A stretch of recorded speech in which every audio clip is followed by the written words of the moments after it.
Gedung Direktorat Reserse Kriminal Khusus Polda Sumatera Utara yang berada di Jalan Sisingamangaraja, kilometer 10,5, Kelurahan Timbang Deli, Kecamatan Medan Amplas, Kota Medan, terbakar pada Kamis malam sekira pukul 21.50 waktu Indonesia Barat.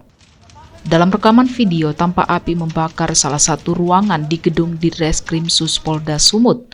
Objek yang terbakar ialah ruangan yang berada di lantai 2 fasilitas umum milik Kepolisian Daerah Sumatera Utara.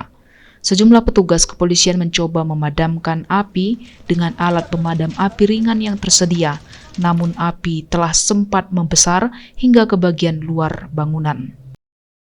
Api baru bisa dipadamkan pada pukul 22.30 waktu Indonesia Barat setelah petugas pemadam kebakaran dari Dinas P2K datang ke lokasi.